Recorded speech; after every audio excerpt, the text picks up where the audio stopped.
চোরতন্ত্রের জননী, গুমের জননী, তারা চাচ্ছেন বাংলাদেশকে এই যে ন্যারেটিভকে তারা চ্যালেঞ্জ করতে চাচ্ছেন।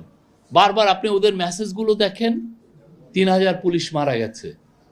ওদের মানে ইউনূস হচ্ছে জঙ্গি লিডার, ইউনূসকে ঘিরে আছে কারা? জঙ্গি লিডার। এটা কেন করছে জানা? এটা খুবই ওয়েল অর্কেস্ট্রেটেড ক্যাম্পেইন, এবং এটা ইন্ডিয়ান মিডিয়াও এটার সাথে জড়িত। তারা মিলিয়নস অফ ডলার খরচ করছে এই হাসিনার অলিগার্কগুলো। সে একটা নতুন ন্যারেটিভ তৈরি করতে চাচ্ছে, ওয়ার্ল্ডে বুঝাইতে চাচ্ছে যেই তুমি যে এটাকে গণ অভ্যুত্থান বলতেছো সেটা আসলে গণ অভ্যুত্থান না, সেটা আসলে এটা হয়েছে। যাতে এটার কারণ ঠিক এটা খুব বড় রকমের একটা চক্রান্ত, যাতে আমার দেশের উপরে সে কোনো রকমের কোনো বিদেশিদেরকে বুঝাতে সক্ষম হয় যে আমাদের দেশে যেটা হয়েছে সেটা আসলে মানে এটা গ্লোবাল অর্ডারের বাইরের কোনো একটা কিছু। আমাদের উপরে যাতে সে বলতে চাচ্ছে যে তোমরা এদেরকে দেখতেছো, সেই লোকটা তো এটা না। প্রফেসর ইউনূস পাবলিক লাইফে আছেন 6 দশক ধরে, তার প্রত্যেকটা বাক তার ক্যারিয়ারে সবাই চেনে, অথচ তাকে তারা এইভাবে পোর্ট্রে করছে। কারণ সে বাংলাদেশে যে একটা ইউনিক ইতিহাস, নতুন বাংলাদেশ, এটাকে উল্টে দিতে চায়। এই কাজটা তারা কিন্তু আগে করছে।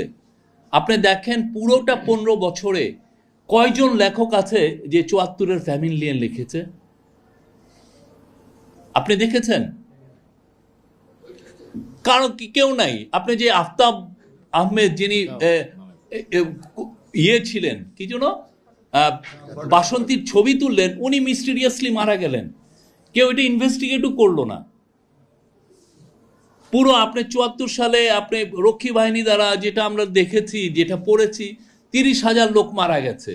আপনি ইউটিউবে ঢুকলে ওই যে 74 সালের যে গ্রুয়েল কিচেন, হ্যাঁ, যেখানে মানুষকে যে জনগণকে খাবার দেওয়ার জন্য যে সেগুলো পুরো আছে। কিন্তু ওইটা সব 15টা বছর ধরে তারা সব এই যে হিস্ট্রিকে যে ইরেজ করে নতুন হিস্ট্রি চাপানো, এটা হচ্ছে they are quite good at it. মানে এই জিনিসটা তাদের একদম পুরো আপনাকে শোষণ করার মূল হাতিয়ারই হচ্ছে আপনার হিস্ট্রিকে আপনারে বুঝা দেওয়া, এবং আপনাকে বলবে সে অপ্রেসর, কিন্তু নিজেকে সে বিদেশে জাহির করছে আমি অপ্রেসড।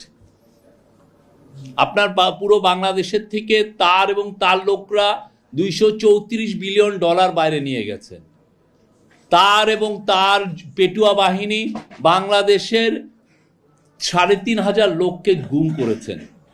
বাংলাদেশের এই জুলাই অগাস্টে আপনি 2,000 লোকের মতো মানুষকে খুন করেছেন, যাদের কারো কারো বয়স 4 বছর, 6 বছর, 8 বছর। আপনি তার সময় শাপলার হত্যাকাণ্ড হয়েছে, তার সময় আপনার মাওলানা সাঈদীর ভার্ডিক্টের পরে কি ভয়ানক একটা হত্যাকাণ্ড হয়েছে। তারপরে দেখেন একটা দেশের চিফ জাস্টিসকে গলায় ধরে তার সিকিউরিটি এজেন্সি যে পিটিয়ে বিদেশে পাঠিয়ে দিয়েছে। আবার ওনারা বলতেন আমাদের জুডিশিয়ারি ইন্ডিপেন্ডেন্ট। একটা দেশের চিফ জাস্টিসকে যদি এটা হয়, তাহলে কোন জাস্টিসের আপনি মনে করেন যে তার ইন্ডিপেন্ডেন্স আছে? কিছু ছিল আপনার? এবং যে যখনই একটা ভালো মানে বিএনপির এক লিডারের এখন সম্ভাবনা হয়েছে যে উনি বের হবেন, আমরা শুনেছি যে তাকে এখন জামিন দিতে বাধ্য। এটাও আমরা শুনেছি যে তখন জাজের রুমে সিকিউরিটি এজেন্সির লোক পাঠিয়ে দেওয়া হতো। এবং এটা তো না, তারপরে এক্সট্রা জুডিশিয়াল কিলিং হয়েছে 3,000। এবং বাংলাদেশে এই জিনিসটা কেউ বলেন না, এই জিনিসটা কিন্তু ভয়াবহ। আপনার 60-70 লক্ষ অপোজিশন অ্যাক্টিভিস্টের লাইফ আপনি হেল করে দিয়েছেন। কারো 10টা, কারো 20টা, রিজভি ভাই বোধহয় একাই 300টা কেস, 300। তা আপনি তাদের লাইফ আপনি শেষ। তাদের ছেলেমেয়েরা কোনো চাকরি পায় নাই।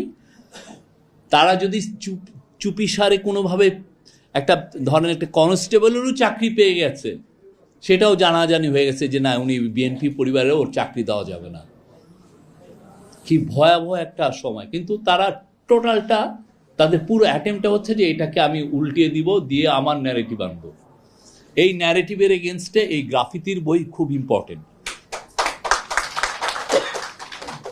আমাদের প্রত্যেকটা ওই সময় যতগুলো ঘটনা ঘটেছে আমাদের প্রত্যেকটা লিপিবদ্ধ করতে হবে, প্রত্যেকটা লিপিবদ্ধ হতে। এবং আমাদের এখন আমরা দেখছি যে অনেকে অনেক বেশি সে যে ধরনের কথা বলে, যে অ্যাঙ্গার ক্রিয়েট হয়েছে বাংলাদেশে, আপনি দেখেন সবাই এক, তার কথা যেই শুনছে তারই তো মাথা ঠিক থাকছে না, ঠিক না? তা আমরা তারপরে সবাইকে প্রফেসর ইউনূস আহ্বান জানিয়েছেন, শান্ত হন। আমাদের কাজটা হচ্ছে আমরা রিসার্চের মাধ্যমে কি ভয়াবহ 15টা বছর ছিল সেটা সবাইকে জানাবো। প্রত্যেকটা ক্যাম্পাসে ক্যাম্পাসে সেমিনার করব, প্রত্যেকটা দেয়ালে দেয়ালে সে যে অন্যায় অবিচার করেছে সেটা আমরা লিখে রাখবো।